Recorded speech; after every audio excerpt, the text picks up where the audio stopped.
What was supposed to be the next big thing, but totally flopped. 3D TV. I thought when they first came out that they would be huge. No. Not so much. There wasn't much to begin with offered in 3D. And you never got the movie theater experience. And the glasses are a pain in the ass. My TV came with 3D. I got it because it's a smart TV. Not 3D.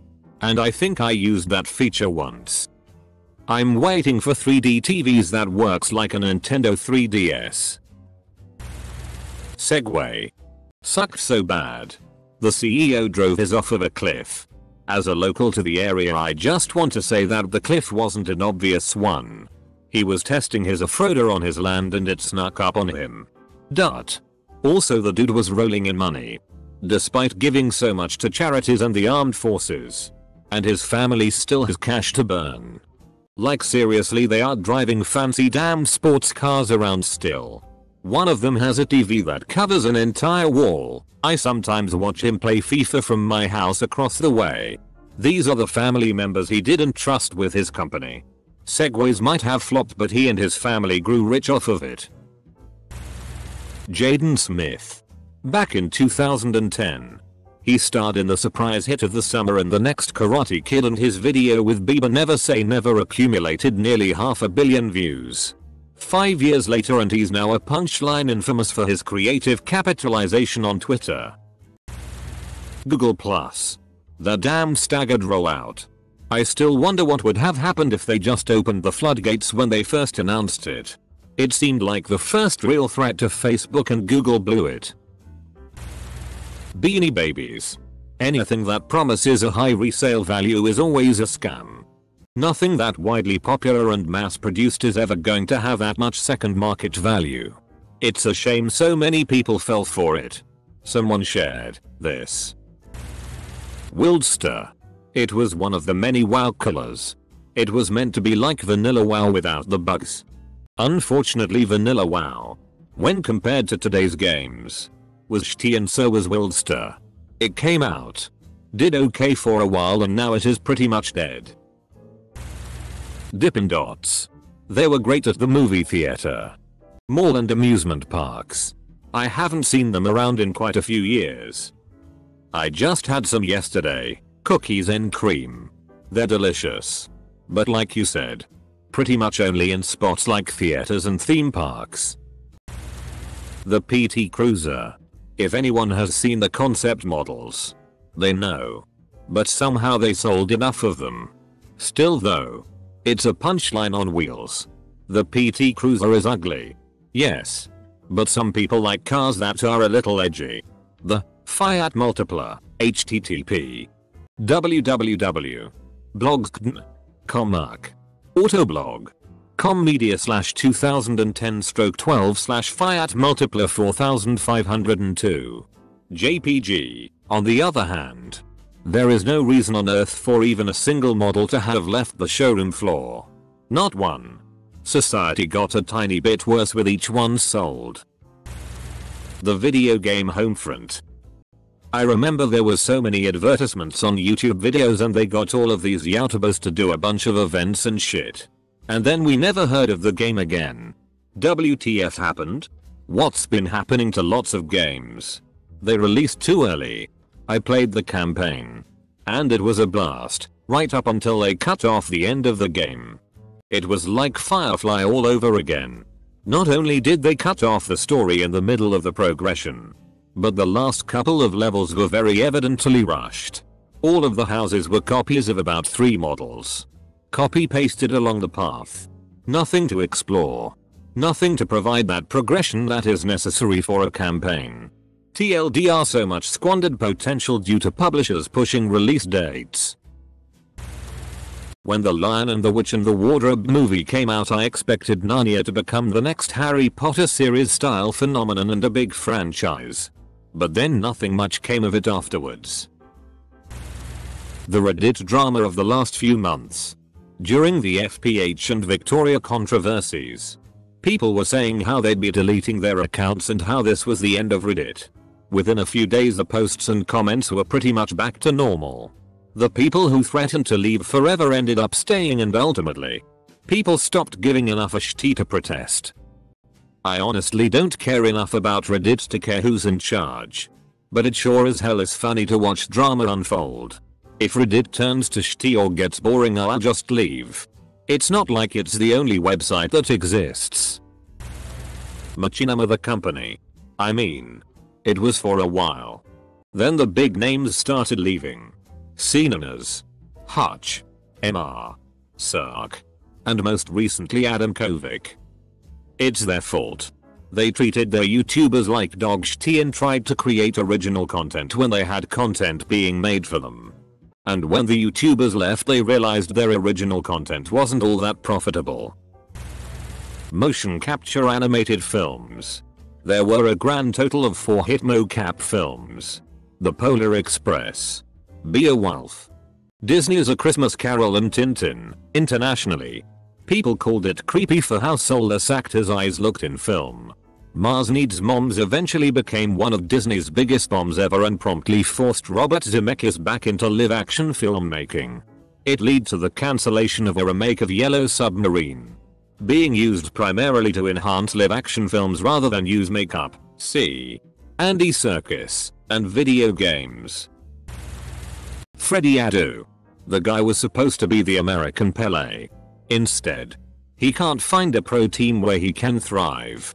Current rumors are that he's joining a team in the basement of the US's second division. Poor Freddie. Last year he spent the season on loan to a team in the Finnish third division. I feel like he could have been great if he wasn't made a professional at only 14. The real problem actually is that his age was most likely fabricated.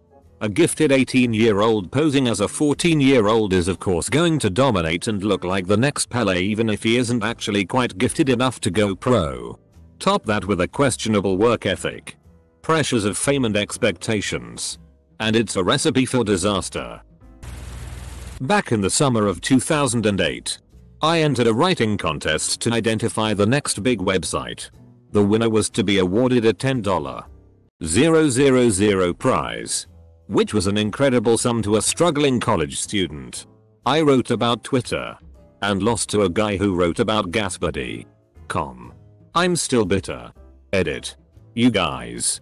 It may have been earlier than 08. I've slept since then. I just remember it being a pretty new site at the time. And GasBuddy winning because gas prices were ridiculously high at the time. I never said GasBuddy was a bad idea.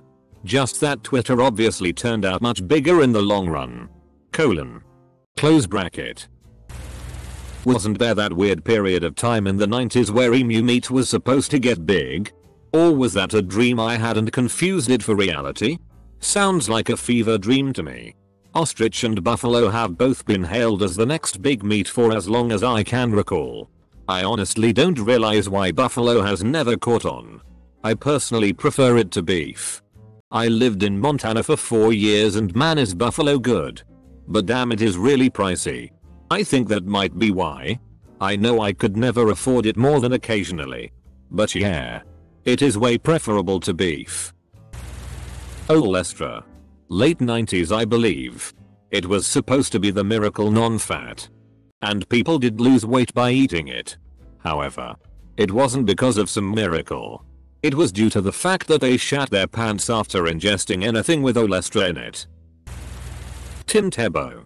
People practically worshipped this guy when he was at UF. Go Gators. Then he went pro and performed like ass compared to everyone else. I'm pretty sure a lot of the pros and talking heads were saying this would happen. But a lot of people were hopeful and possibly nostalgic. He wasn't good in the pros, but he was fun to watch and had some exciting games. And I say this as someone who didn't like him in college. Go Buckeyes. Sam Worthington. http www. imdb.com name nm09417777.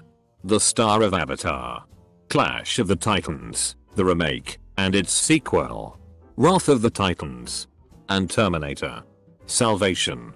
It really looked like he was going to be the new sci-fi fantasy guy for a while.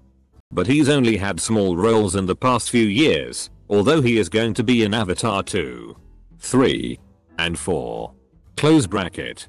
It looks like Chris Pratt is today's equivalent of what we thought Worthington was going to be. God, I hope Chris Pratt doesn't fade away. HD DVD. Meant to be the next big thing in home theater entertainment. But Blu-ray murdered it. Sony murdered it with their choice of making all PlayStation 3's Blu-ray, whereas Microsoft required a separate attachment to play HD DVD on Xbox. Porn was divided and hadn't made a solid decision, which didn't help HD DVD. The Tata Nano, the lowest priced new car on earth, was supposed to be India's Model T Ford or VW Beetle. Instead, sales have been hugely disappointing because most Indians buying their first car don't want the stigma of buying a cheap one. Zune.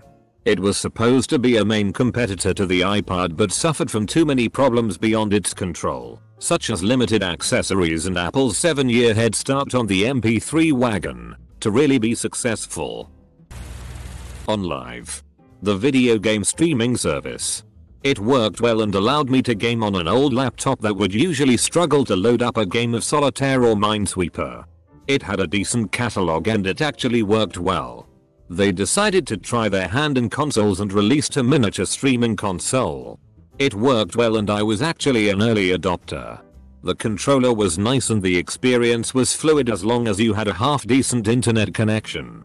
The problem was that OnLive relied entirely on cloud-based computing. Consumers are nowhere near as confident in the cloud as they are in real physical content. OnLive died a slow and painful death with numerous attempts to bring life into a dying star. Bobby Shmurda. Say what you will. He was churning out some good hits and was pretty popular when he got arrested. Now I believe he is looking at a plea deal for a minimum 8-year sentence. I think he also had another charge added on after the initial bust for having a shank or something. It's a shame that all the money he made is going towards his defense. A couple come to mind that haven't been mentioned. QCat. Some kind of barcode scanner so you didn't have to type in the web address. The company spent probably tens of millions on commercials because they were on all the time. The late 90s were full of next big thing companies, but this one annoyed me the most. Infinium Phantom. This was a gaming console announced in the early 2000s and was supposed to be better than the Xbox and Sony PlayStation 2. They did actually show off a prototype but never brought it to market. The CEO was later sued for wasting most of the funding instead of developing it. Apple TV box and other boxes for internet surfing. In the late 90s, Apple and others created boxes for surfing the web that were connected to the TV instead of a monitor. I remember seeing it or some other brand box advertised a lot on the shopping channel. Turns out people don't really care that much for surfing the web from their TV. Transmeter CPUs. A secretive company that was developing x86 compatible CPUs and was supposed to be the next Intel. Linus Torvalds worked for them for a good while. So that helped the hype. There was another one. Elbrus. Based in Russia. That was developing some revolutionary CPUs too. Windows phones. The Amazon Fire Phone, even Morizo. They were practically giving them away at one point. Amazon thought they could repeat the success of their tablets and editors, apparently not realizing they were entering a far more competitive market, and that no one wants a forked version of Android limited to Amazon's ecosystem when they can just get a different phone and have the entirety of Android available instead. Bing. It has around 20% market share and is a profitable business for Microsoft now. I believe they haven't broken even yet, but will very soon. I wouldn't say it's the next big thing, but after so many years, they've managed to make it viable. So I wouldn't say it totally flopped either. People also underestimate how useful it is to Microsoft. Something like Office can get a spell check a million times better based on search queries from Bing than they could from any amount of design testing in Office. Also, Cortana is basically a voice-enabled Bing and Cortana is pretty awesome. Edit.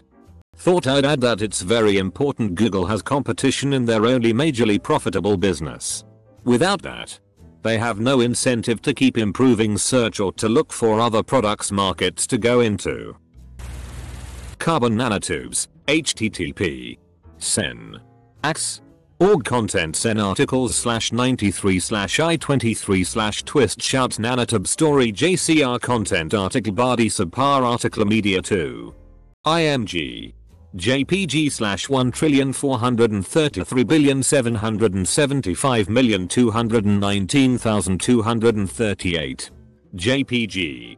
I work with them every day and they certainly are useful and interesting, but it is only in the last couple of years a lot of people's expectations are finally coming back down to earth regarding what is possible with them. Len Bias. He was drafted in 1986 by the Boston Celtics. Projected by many to be an instant superstar. A lot of analysts were even predicting him to be as good as Michael Jordan. 2 days after the draft, he died of a cocaine overdose.